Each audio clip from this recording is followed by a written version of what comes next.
Olá, eu sou o Nicolau Leitão e eu vou te responder por que é importante estudar os clássicos. Bom, esses dias eu recebi uma mensagem de uma pessoa dizendo assim: Nicolau, eu já te ouvi falando sobre os clássicos, eu já li material do teu irmão, já baixei e-books no site rafaelleitão.com, em que ele destaca a importância de estudar os clássicos, mas eu não consigo entender por que isso é positivo. Então vamos lá. Meu irmão, Rafael Leitão, ele defende que essa é a melhor maneira de você ir entendendo o jogo posicional. É estudar os clássicos, entender o percurso histórico dos campeões mundiais. Você vai ver a teoria sendo formulada. As partidas elas são muito didáticas. Né? Um jogador mais forte ele dominava de uma forma bastante didática um jogador mais fraco. E mesmo jogadores muito fortes ainda cometiam erros, se nós formos analisar com os olhos de hoje, né, que a gente já vê a teoria desenvolvida, que são muito didáticos para a gente. Né? Então, por exemplo, no match Alekhine Capablanca, que o Alekhine ganha, várias partidas foram jogadas na ortodoxa. Então era a teoria sendo trabalhada ali na raça, sem computador, eles estavam entendendo as posições. Esse match Euve e Alekhine tiveram várias partidas na eslava, em que eles iam entendendo quando é que funciona melhor o bispo das pretas em F5, quando é que ele deve voltar para E6, deixando a dama das brancas sair por C2 ou obrigando ela a sair por C1. Eu estou te falando assim, não vou entrar em detalhes, mas para você entender como a teoria estava sendo desenvolvida. Então, hoje, eventualmente, a gente pega um livro de abertura, que a turma adora pegar um livro de abertura e decora os lances e não entende de onde foi que veio. Né? Então, essa turma foi que construiu essa teoria, esse entendimento, os postulados. Né?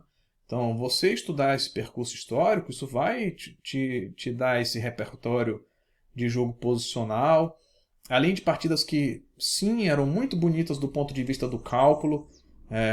Existe uma ideia equivocada de muita gente também de achar eles calculavam mal, ainda não jogavam com auxílio do computador. Negativo, eles calculavam super bem sim, eram criativos. Então olha essa partida aqui, Max Euwe contra Alexander Alekhine, do primeiro match entre eles de 35, que surpreendentemente o Euwe venceu. Então nessa posição, o Euwe joga a torre C6. O Alekhine não deveria ter trocado as torres, ele deveria ter jogado torre B3, tá? Mas é isso, então os erros eles passam a ser bastante didáticos, tá? Então o Alekhine trocou as torres, torre toma C6, D toma C6. E o que acontece? Então vamos lá. Eu te falei que estudar os clássicos vai construindo na gente esse vocabulário de jogo posicional. Então, quando eu jogo torre toma C6, D toma C6, o que acontece é o seguinte. Agora as brancas ficam com esse peão passado aqui em C6, que vai perturbar um bocado a posição das pretas. E além disso, a gente ficou agora com a presença de... A gente já estava, né, mas agora simplificou mais. Bispo de cores opostas. As brancas com o bispo das casas claras e as pretas com o bispo das casas escuras. Tá? Então, o que muita gente sabe é que tem gente que fala assim, bispo de cores opostas empata. Calma lá, não é assim. Vamos melhorar isso. Bispo de cores opostas gera uma tendência ao empate, especialmente nos finais em que nós temos apenas esses bispos de cores opostas e peões. Então, muita gente já estudou que às vezes você tem um peão a mais, dois peões a mais, e não consegue vencer por causa da presença dos bispos de cores opostas. O que nem tanta gente assim sabe é que a presença de bispo de cores opostas em posições com mais peças beneficia quem tem a iniciativa. Então, a presença de bispo de cores opostas aqui potencializa a vantagem do branco, a vantagem do Euwe. Tá? Então, olha aqui, ele jogou dama E7, bispo C4. Eu estou ativando esse meu bispo. Então, por que o bispo de cores opostas beneficia... A presença de bispo de cores opostas beneficia quem tem a iniciativa? Porque o bispo do lado fraco não consegue controlar as ameaças de quem tem a iniciativa. Então, por exemplo, aqui eu estou querendo entrar pela casa F7, invadir a sétima, que é uma casa clara. Né? Eu estou invadindo por uma diagonal de casas claras. Ao passo que as pretas têm um bispo das casas escuras. Então ele não tem um lance como bispo E6 para fazer, contestando a ação do bispo branco na diagonal A2, G8. Né? Então, por isso, ele não consegue controlar as ameaças do adversário que tem a iniciativa. Então, o preto vai ter que dar um jeito de tentar controlar a entrada do branco na sétima.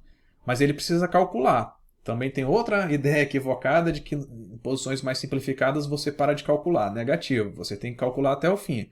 Por exemplo, se o preto faz um lance como torre F8, eu te convido a dar o pause para pensar como as brancas seguiriam.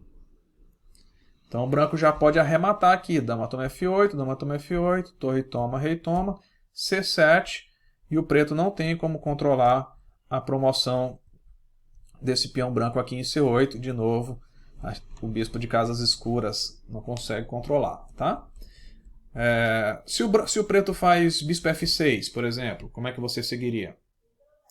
Então nós vamos simplificar de novo a posição. Dama toma, torre toma, rei toma. E bispo A6.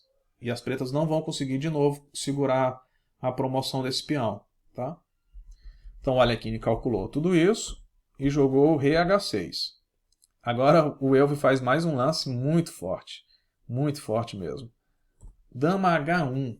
Espetacular esse lance, né? Então o Elvio joga de forma muito ativa, né? Criando problemas para o Alekhine resolver.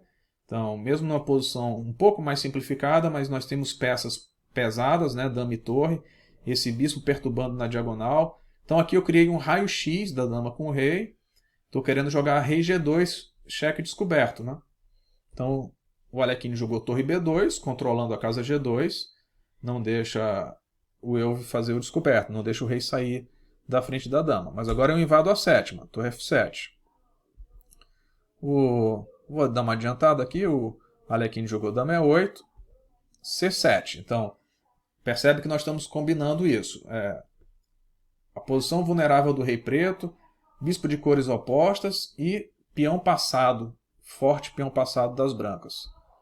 Aqui o preto poderia fazer um monte de coisa. Então vamos tentar seguir aqui essas variantes. Então, por exemplo, torre B4, rei G2 cheque. Né? A torre saiu do controle da segunda fila. Dama G8, dama C6, estou apoiando a promoção do meu peão. E4 tem um lance muito bonito. Esse lance eu acho muito bonito. Dá o pause e tenta ver esse lance, se o preto tenta um contra-jogo com E4. Dama A1, que lance bonito, né? Eu estou atacando a torre, se a torre sai, ela está deixando livre a passagem da minha dama por essa diagonal. Que lance bonito, né? Muito bonito esse lance. Tem umas variantes bem bonitas também se o preto fizesse o lance bispo E3, tentar um contra-jogo mais ativo, né? Por exemplo, dama E4 e ele tentar bispo G1, te ameaçando mate em H2. O que o branco faria? Dá o pause. Então o branco daria mate em 2. G5, rei toma e dama H4 mate. Né?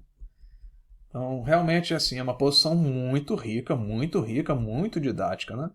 O Alekhine jogou torre C2 e depois de dama B7 ele abandonou. Por que ele abandonou? Por exemplo, se dá o pause e calcula o seguinte. Por que o Alekhine abandonou se ele está podendo jogar torre e tomar C4? Então vamos lá. Se o Alekhine jogasse torre e tomar C4, ele seria arrematado da seguinte maneira. Torre toma H7, cheque, exclama.